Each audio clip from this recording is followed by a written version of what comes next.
1, 2, 3. Rustig. Welkom by nog 'n Storiebeer storie. Luister lekker saam.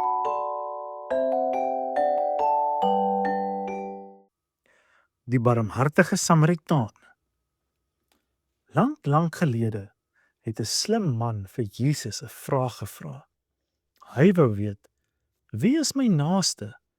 Vir wie moet ek alles doen en mooi oppas?" Jesus het toe vir hom 'n storie vertel om hom te help verstaan.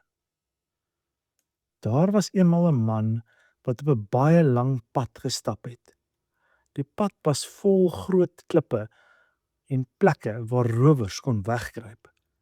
Skielik het daar slegte mense uitgespring. Hulle het die man se klere gevat, hom seer gemaak en hom net daar langs die pad gelos.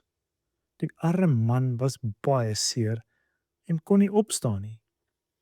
'n Rukkie later het daar 'n belangrike kerkman verbygekom. Jy sou dink hy gaan help, nê? Nee. Maar nee, toe hy die seer man sien, het hy sommer aan die ander kant van die pad verbygestap. Hy was dalk te haastig of bang. Toe kom daar nog 'n man verby wat baie van God se wette geweet het. Hy het ook net gekyk en vinnig verbygeloop sonder om te help. Maar toe kom daar 'n man van 'n ander land aan, 'n Samaritaan. In daardie dae was die mense van sy land en die seer man se land glad nie maats nie.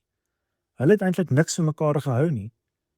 Maar toe die Samaritaan die seer man sien, het sy hart sommer baie sag geword. Hy was vreeslik jammer vir hom. Hy het dadelik gestop. Hy het die man se seerplekke skoongemaak en mooi verbind met lap. Toe tel hy die man versigtig op en sit hom op sy eie donkie. Die Samaritaan moes toe self stap sodat die seerman kon ry. Hulle het by 'n klein hotelletjie gekom.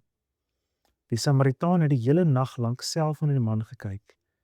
En die volgende oggend moes hy weer verder ry, maar hy gee toe vir die oom van die hotel geld en sê: "Pas asseblief hierdie man mooi op.